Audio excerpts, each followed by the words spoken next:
Bom, e depois de quase 5 meses do início da vacinação contra a Covid-19, o Brasil conseguiu imunizar 11% da população brasileira.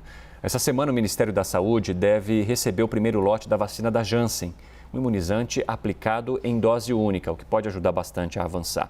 Será a quarta opção de vacina disponível para os brasileiros. E com o ritmo de vacinação lento ainda, em pelo menos 18 estados e no Distrito Federal, a ocupação dos leitos de UTI está acima dos 80%. Para falar do combate à pandemia no país, a gente conversa com a Raquel Stuch, doutora infectologista da Universidade Estadual de Campinas, da Unicamp, e consultora da Sociedade Brasileira de Infectologia. Doutora, bom dia, bem-vinda aqui na CNN. O ministro da Saúde, Marcelo Queiroga, ele falou na CPI da pandemia essa semana que vai conseguir vacinar toda a população adulta até o fim do ano. Temos 11% da população imunizada até agora e estamos no mês de junho. É possível chegar até o fim do ano com toda a população adulta vacinada, doutora? Bom dia.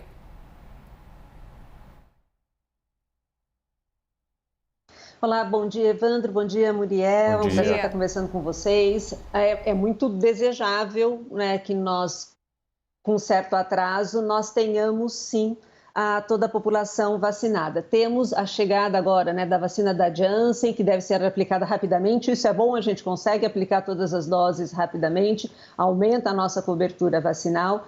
E pelas promessas de produção aqui no Brasil, pela Fiocruz e pelo Butantan e a chegada das vacinas de Pfizer, eu acredito sim que conseguiremos vacinar a população vacinável, né, até setembro, outubro, final do ano. Devemos estar todos vacinados e talvez já planejando a nova vacinação para 2022.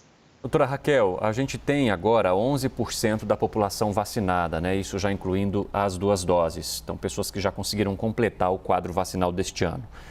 E já temos aí uma discussão aberta no governo federal para analisar a retirada do uso de máscaras. Com 11% da população, qual é a situação que nós enfrentamos ainda aqui diante de uma pandemia? E não usar máscara neste momento já é seguro?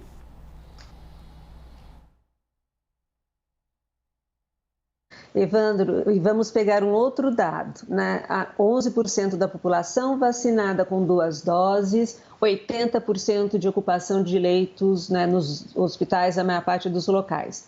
O que o 80% de ocupação de leitos significa? Que nós temos muitos casos novos ainda. Se nós temos muitos casos novos, nós temos uma grande circulação do vírus.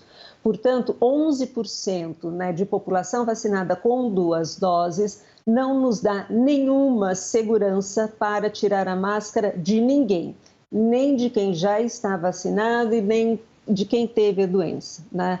Nós sabemos que 50% da população vacinada com 2 doses, metade da população, portanto, pode vir a ter uma Covid leve. E quem tem Covid leve tem chance de transmite, né, para as outras pessoas ainda não vacinadas.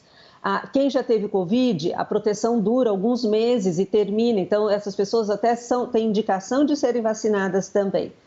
Então, em nenhum momento agora nós não podemos, é extremamente inseguro, nós podemos, né, perpetuar a transmissão do vírus, mantendo o descontrole da pandemia, um número alto de internações e um número alto de óbitos também. Quando que poderemos tirar as máscaras? Talvez quando nós tivermos 80% da população vacinada com as 2 doses e redução das internações e redução dos óbitos. Eu preciso ter esse trio juntinho para poder pensar em tirar as máscaras. Doutora, a título de comparação, Estados Unidos já retirou as máscaras em lugares abertos, locais públicos. Então, o ideal seria não ter tirado as máscaras ainda por lá especificamente, porque ainda não conseguiram chegar nesse número de 80%. É isso?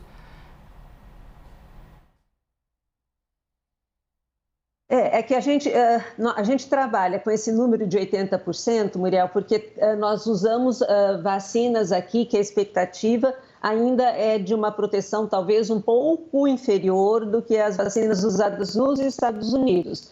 Então, eles conseguiram controlar a pandemia, pelo menos pelos números, né, e reduzir a internação com uma porcentagem menor de pessoas vacinadas. Como a grande parte das vacinas que nós usamos aqui, a proteção de qualquer forma de doença é de 50%, é muito boa para os casos graves, mas de qualquer forma de doença ela é de 50%, isso nos obriga possivelmente a ter uma cobertura maior. Nós vimos que em Serrana, né, aqui com a pesquisa feita pelo Instituto Butantan, a população vacinada foi de 90%, né, e daí com a segunda dose um controle do número de casos no município. Doutora, a gente vê aí, né, a possibilidade de já se começar em breve a vacinação com doses da Janssen, milhões de doses que vão chegar ao país. E doses, aliás, que já vão estar ali muito próximas do prazo de vencimento. A senhora acredita que dê para garantir essa imunização antes que isso aconteça? Não existe um risco hoje de desperdiçarmos doses, né, principalmente por ser uma só e já garantir a imunização a partir dela?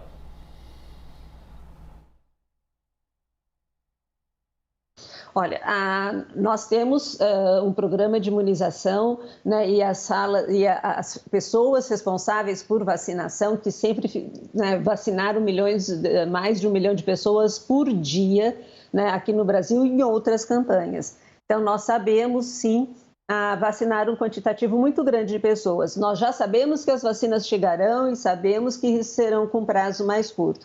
Então, eu tenho certeza, né, que o Programa Nacional de Imunizações já fez um fluxo adequado, né, escolhendo exatamente a população que será vacinada, os locais que receberão a vacina, né, provavelmente os locais que você tem um maior grupo populacional que vai ser escolhido para receber a vacina da Janssen e que possa vacinar essa população rapidamente sem correr o risco de perder nenhuma vacina, né? Vai ser mais um vexame se a gente perder vacina num momento como este que nós estamos vivendo. Mas eu acho que nós temos capacidade, sim, né, de poder usar todas as vacinas sem perder uma dosinha sequer, e desta vacina que tem a grande vantagem, né, Evandro, como você ressaltou, de ser uma dose só.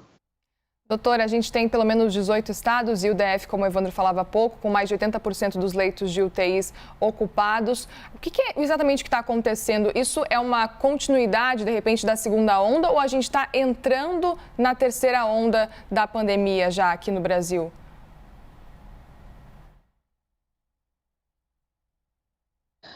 Olha, Muriel, eu sou meio voto vencido, né? Porque a terceira onda já entrou no linguajar de todo mundo, olhando os gráficos, comparando até nosso do Brasil com os gráficos da Europa, por exemplo, desde o começo do ano, lá você tem ondas muito claras, né? Que começam e terminam, depois começa e termina.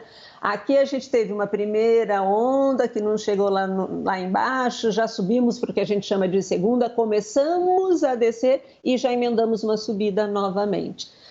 Então, para mim, é uma continuidade, né, um recrudescimento, vamos dizer assim, da segunda onda, mas eu sou voto vencido e o senso comum dirá que isso é uma terceira onda. O que nós tivemos foi uma decisão de flexibilização muito precoce em todos os locais, né, logo no começo de maio, onde nós tínhamos poucos dias, né, de uma melhora do número, né, de dados com redução dos casos, uma discreta e sem termos uma redução significativa de taxa de ocupação de hospital. Então, nós flexibilizamos com uma taxa de ocupação muito alta. Isso faz com que e flexibilizando, as pessoas tendo que sair, inclusive, para trabalhar, você mantém uma grande circulação do vírus, até a possibilidade das novas variantes, como nós já, né, identificamos a variante indiana, que se transmite muito mais, e isso favorece a volta, né, do aumento do número de casos. Eu aumento o número de casos, proporcionalmente eu vou ter mais pessoas que vão necessitar de internação. Como eu tenho pessoas, né, neste ano, nessa segunda onda, mais jovens sendo internadas, são pessoas que permanecem um tempo maior, né, também no hospital. Então, a possibilidade, né, de vagar os leitos, a pessoa logo melhorar, né, ou eventualmente, infelizmente, vir a óbito, isso eu tenho uma ocupação maior de leitos, né, a mortalidade ela até pode eventualmente ter diminuído, mas isso com um prolongamento muito grande da internação. Doutora Raquel, a gente abriu também, né, para que as pessoas mandem as dúvidas pela nossa hashtag CNN Domingo. Aliás, se você nos acompanha ao vivo, pode fazer sua pergunta que a gente repassa aqui para a doutora. E o Afonso Carnelosa, ele questiona, quem tomou só a primeira dose da vacina já estaria protegido?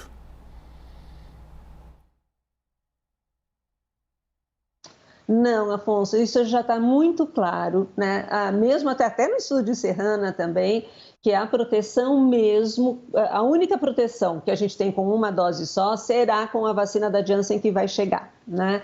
As outras todas são 2 doses, então a proteção da primeira dose, ela até acontece uma pequena proteção, mas que ela dura um tempo muito curto. A segunda dose, ela é necessária para garantir uma proteção numa quantidade maior até de proteção, de anticorpos, vamos dizer assim, e por um tempo mais prolongado. Então, quem não recebeu ainda a segunda dose, seja porque a vacina estava em falta, seja porque não pôde ir no dia, assim que a vacina estiver disponível na sala de vacina, a pessoa deve se reorganizar, reagendar e receber a segunda dose. A gente só vai considerar que temos uma população vacinada com um percentual de pessoas com 2 doses da vacina, Afonso.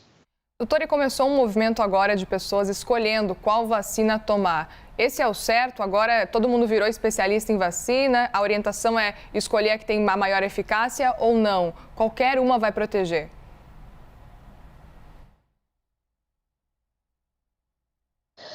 Muriel, a gente tem que lembrar que, e essa tem sido realmente, né, principalmente nas capitais, né, São Paulo, que tem, por exemplo, as 3 vacinas ali à disposição, isso não acontece no interior, por exemplo. Aí a gente tem que lembrar que essas vacinas, a taxa de eficácia dessas vacinas, elas não são comparáveis. Nós não temos nenhum estudo que fale, que compare, eu vou vacinar 500 pessoas com a vacina do laboratório A e 500 com o laboratório B e vou ver qual protege mais.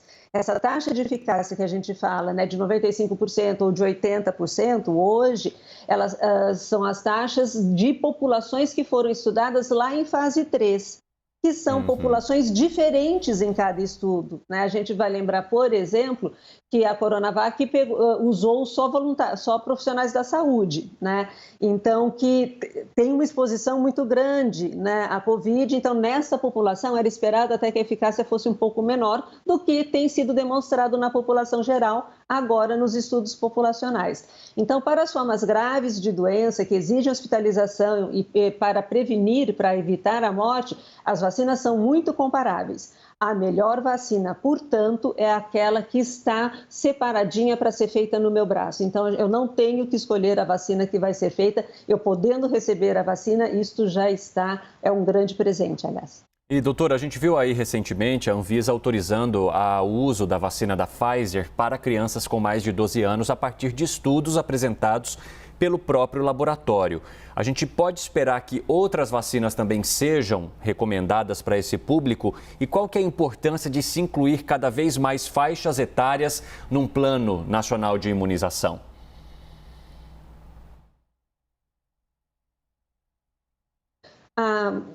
É muito importante, né, que nós temos já a segurança, né, e os dados que mostrem segurança e eficácia, né, na faixa etária abaixo de 18 anos, porque nós sabemos que os adolescentes, eles transmitem também, né, a Covid, também podem adoecer, assim como as crianças. Então, a expectativa é que sim, que tenhamos, inclusive, da AstraZeneca também está conduzindo um estudo nesse sentido, né, vacinando menores de 18 anos. Isso é muito importante, que se a gente puder vacinar toda a população, né, como a gente faz com o sarampo, por exemplo, isso é muito melhor para o controle da pandemia. Agora, entre a aprovação da Anvisa e a incorporação no Programa Nacional de Imunizações, isso a gente tem um tempo. Vamos lembrar que a vacina da Pfizer, a bula do Brasil, então, portanto, aprovada pela Anvisa, já permite que seja feita em 16 anos, acima de 16 anos. Mas o Programa Nacional mantém ainda a vacinação só acima de 18. E é importante, Vendra, a gente lembrar que nós temos muitas crianças e adolescentes, né, que são até com comorbidades graves, que seria uma população para ser incluída como até prioritária na vacinação, né? Então, as crianças que já são transplantadas de órgãos, né, de rim, de fígado, não é um universo pequeno de crianças, as crianças diabéticas que são insulino-dependentes, então, várias comorbidades, as crianças com deficiências que deveriam ser incluídas e com essa aprovação da Anvisa provavelmente caminharemos para isso, mas também nós precisamos ter um quantitativo de vacina, né, que nos autorize a ampliar, né, os grupos prioritários para a vacinação. Doutora, nossa âncora de Brasília, Larissa Alvarenga, também tem uma pergunta. Lari, com você. Muriel, doutora, um ótimo dia para a senhora. A minha pergunta é a respeito até de uma reportagem que a gente transmitiu agora há pouco aqui no CNN Domingo, a respeito das grávidas, né, que tomaram a vacina e também as mulheres lactantes, ou seja, que amamentam e foram vacinadas e conseguiram passar os anticorpos tanto para os bebês pelo leite materno e, no caso das grávidas, pela placenta, né? Qual que é a importância dessas mulheres serem vacinadas? E é um fato, a mulher que está grávida e é vacinada, qual que é a chance, então, desse bebê ter esses anticorpos da Covid-19?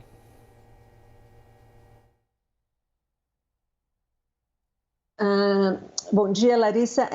Nós sabemos que várias vacinas, né, eu já tenho que a gente fala uma transferência, uma passagem de anticorpos da mãe para o bebê, tanto durante a gravidez, pela placenta ou até pela amamentação também. A gente faz a vacina contra a coqueluche na grávida, por exemplo, né, com este objetivo de proteger o bebê contra a coqueluche. Com a Covid, então é uma notícia, né, que também é uma notícia muito boa, né, já de passagem, né, do anticorpo da mãe para o bebê. Esses estudos a gente ainda não sabe exatamente qual a porcentagem, mas é significante a porcentagem, né, do que já tem, das gestantes que já deram à luz e que foram acompanhadas, que transmitem o anticorpo. Então, e esse anticorpo deve permanecer no bebê por um prazo de 6 meses, mais ou menos, que é a média do tempo, talvez até um pouco mais. E isso é importante principalmente quando você tem, né, níveis muito altos de transmissão da Covid. A gente sabe que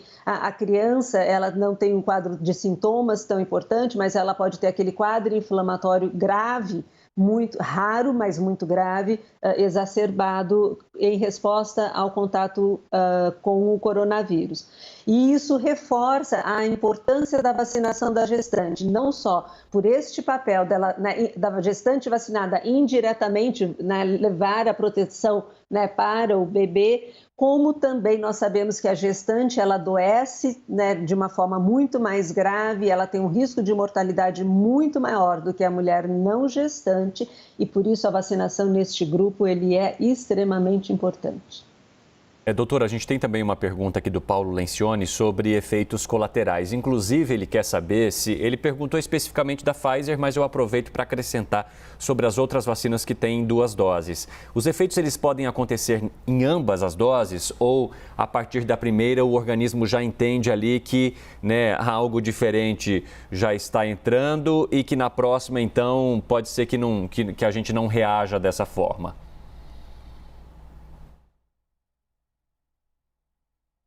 Olha, Paulo, as reações elas são mais frequentes, né, do que a gente sabe até lá dos estudos de fase 3 na primeira dose, isso como regra, né? Uhum. Então, a febre, a dor no local da aplicação, a gente sabe que a vacina da Janssen costuma dar febre até às vezes mais alta, acima de 38, um pouco de mal-estar por 1, 2 dias, pode dar diarreia, inclusive. Mais frequentes na primeira dose, a segunda dose costuma ser com uma menor chance de reação. Mas claro que para toda regra tem exceção. E eu, por exemplo, eu tomei da AstraZeneca, não tive nada na primeira dose e tive um pouco de reação na segunda. Mas como regra, na primeira dose, a reação ela costuma ser mais frequente, sim. Doutora, os anticorpos de quem já teve a Covid se somam aos de quem tomou a vacina, por exemplo, quem tomou a vacina agora e já teve Covid. São anticorpos que se somam, ou seja, quem teve Covid, por exemplo, está mais imunizado depois que toma a vacina ou não necessariamente?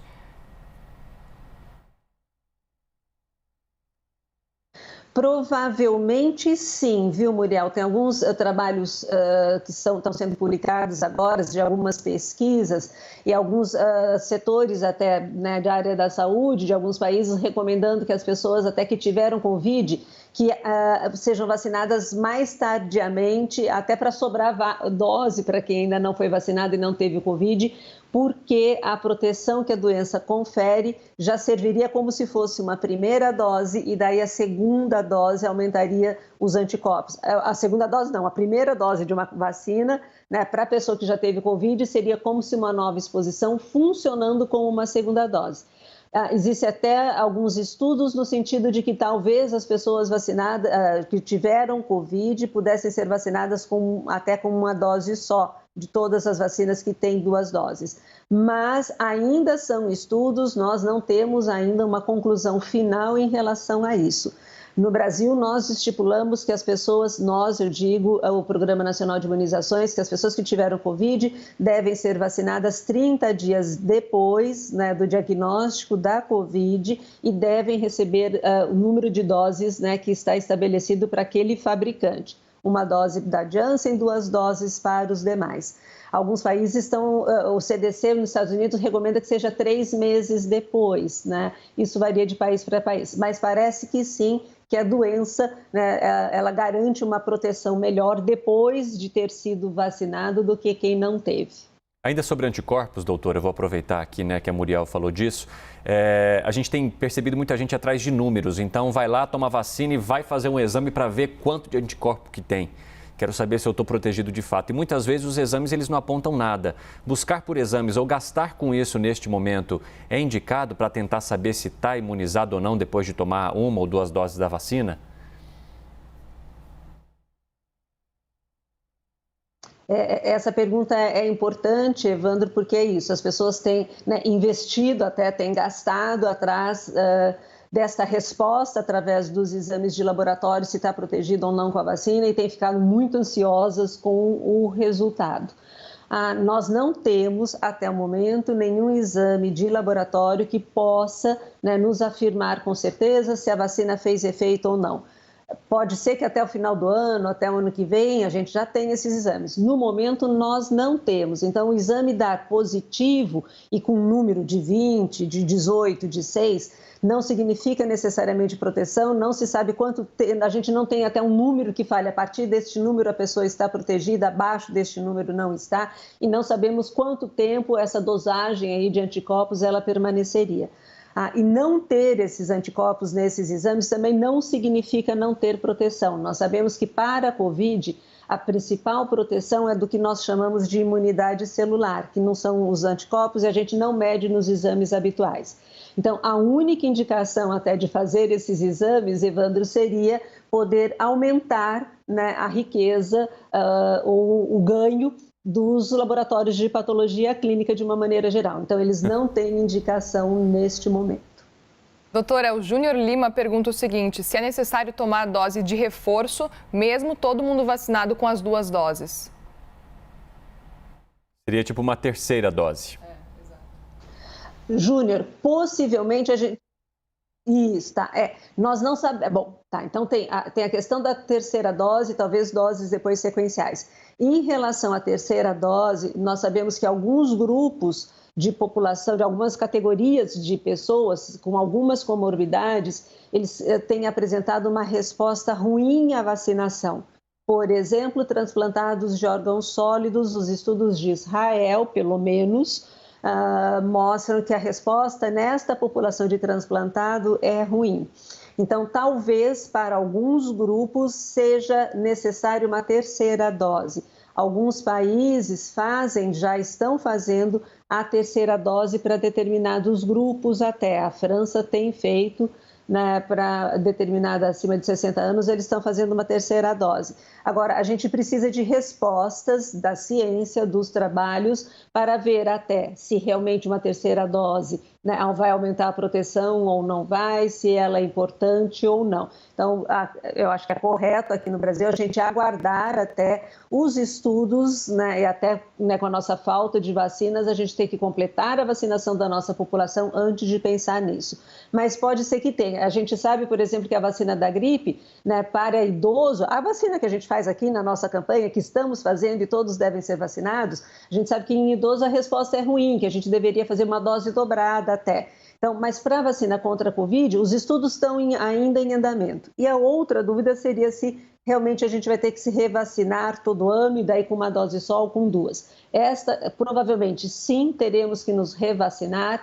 Agora, se esquema novamente de 2 doses ou dose única, nós temos que esperar também os estudos científicos que ocorrerão no decorrer deste ano, mostrando seus resultados e que vão daí direcionar qual a melhor conduta. Inclusive, a senhora ressaltou agora a importância da vacinação contra a gripe. Agora também é importante que as pessoas calculem mais ou menos um prazo de distância entre doses da Covid e doses de outras vacinas, né, doutora? Isso. Então, a recomendação, né, de intervalo entre a vacina contra a Covid, qualquer uma delas, e as outras vacinas é de 14 dias. Mas é uma recomendação, viu, Evandro? Isso não é assim, é proibido fazer qualquer vacina antes de 14 dias. E por que desta recomendação? Porque a maior parte das reações às vacinas, dos efeitos, né, adversos às vacinas, elas acontecem nesse período de 14 dias. Então, se eu fizer 2 vacinas muito próximas, eu não vou saber se aquela febre, aquele mal-estar foi de qual vacina foi. Então, esse intervalo de 14 dias garante uma observação melhor das reações à vacina contra a Covid. Então, se a pessoa já está para ser vacinada ou acabou de receber a vacina contra a Covid, espere 14 dias para fazer a vacina da gripe, que está disponível, né, para as populações que o Ministério priorizou nas unidades básicas. É importante que se vacinem, porque a gripe também aumenta a taxa de hospitalização. Doutora, tem alguma orientação especial para quem se vacinou contra a Covid-19? Naquele dia, logo depois, por exemplo, não pode beber álcool, não pode tomar remédios? Tem gente que sente algum tipo de dor, pode tomar remédio, um analgésico ou não? Tem alguma orientação específica?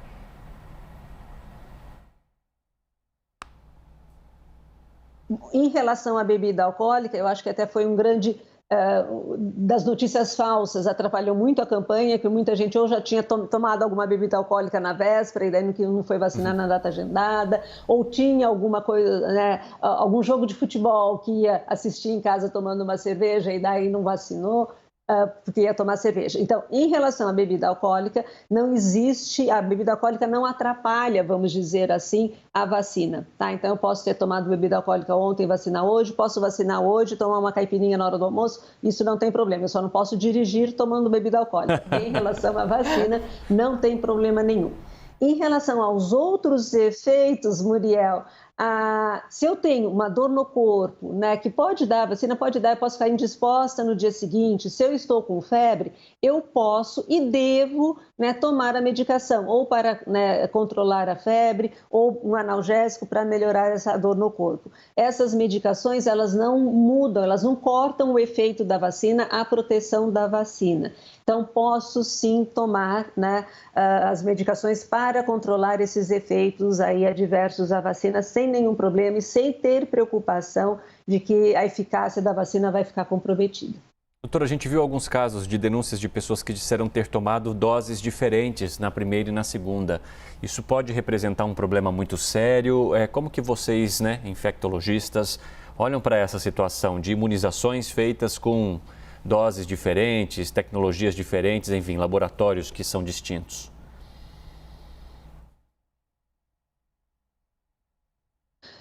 Bom, primeiro, que era algo que não era para acontecer, então, de uma maneira geral, a gente lamenta, nós não tivemos, pelo menos, notícia de que isso acontecesse em outras campanhas, mas agora essas notícias e comprovação até que isso aconteceu, nós já temos isso. O que a gente pede até? Que a pessoa, quando vai receber a dose da sua vacina, que ela certifique, ajude, né, o profissional, né, que está lá para vacinar, a conferir, olha, eu tomei a primeira dose desse laboratório, é esse mesmo que você está pegando? Olha no frasquinho junto. Então, né, quanto mais pessoas fiscalizando, é melhor para a gente ter mais segurança no imunizante que está sendo aplicado. Este é o primeiro ponto.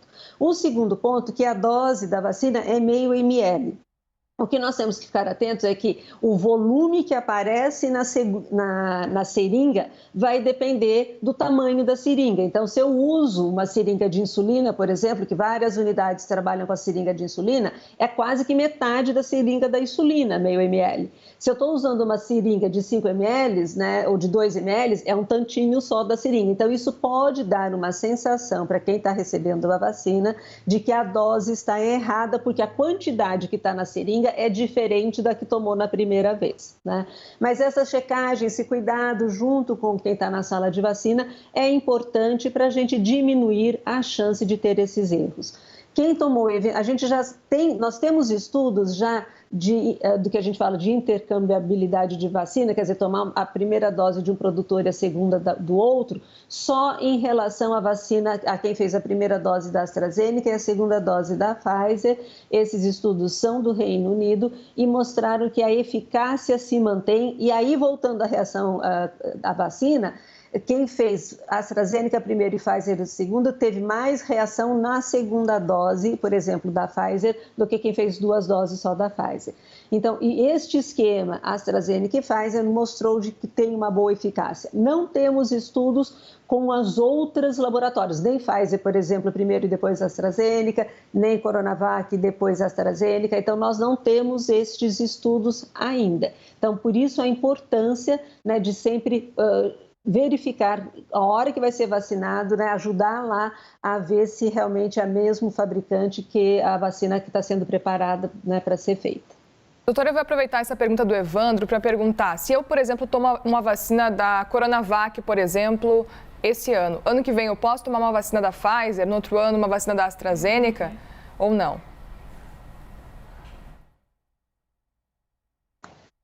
Provavelmente sim, provavelmente sim. Então, você não vai precisar seguir sempre com o mesmo produtor, né, se a gente precisar de vacinas no futuro. Assim como acontece até, né, por exemplo, com vacina da gripe, você pode tomar de um fabricante esse ano, do outro fabricante no ano que vem, sem nenhum problema. Então, não deverá ter problema nenhum. A gente pode, né, no decorrer aí dos anos aí sequenciais de vacinação, tá conforme o oferecimento da vacina. E teremos, com certeza, também, né, Muriel, que eu acho que isso é uma perspectiva bem, também, que nos traz, né, muita esperança, de termos vários fabricantes de vacina, da gente nem saber mais qual o nome do laboratório, né? É vacina contra a Covid? Você vai e toma, porque exatamente. Nós temos mais de 27 vacinas em fase 3, então a gente, né, com certeza teremos mais laboratórios e não vamos mais ficar tão presos aí até ao fabricante. Doutora, a gente tem também aí, né, a questão do RNA mensageiro, que foi bastante discutido com o desenvolvimento da vacina da Pfizer, da vacina da Moderna também, que por enquanto nós não temos aqui no país. E pesquisas já mostrando que essa tecnologia ela pode ser muito importante para o desenvolvimento de vacinas, inclusive para se combater também possíveis variantes que apareçam. De fato, essa tecnologia ela veio para trazer um avanço no desenvolvimento de vacinas. Vocês enxergam com muito otimismo mesmo a possibilidade, inclusive, de se desenvolver vacinas mais rapidamente contra outras doenças ou outras possíveis ondas que a gente viva por meio de outras variantes e novas cepas do coronavírus?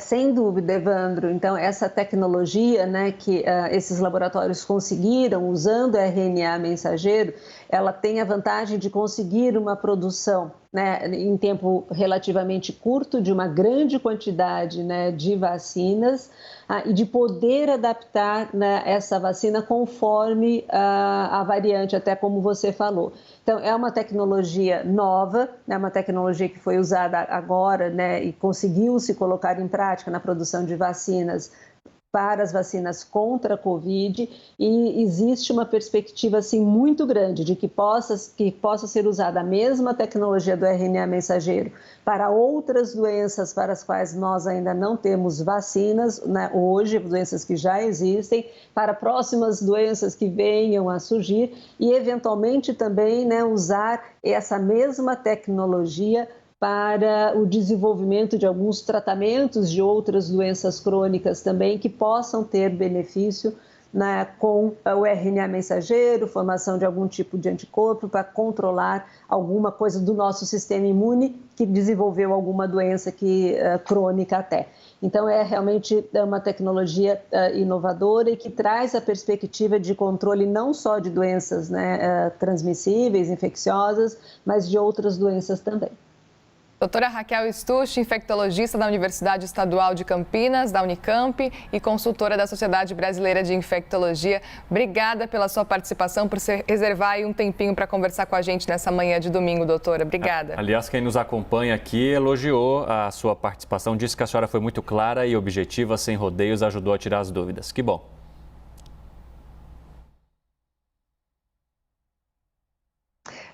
Eu agradeço a poder estar aqui com vocês, é sempre um prazer, estou à disposição e desejo um ótimo final de semana a todos e todos de máscara ao sair de casa.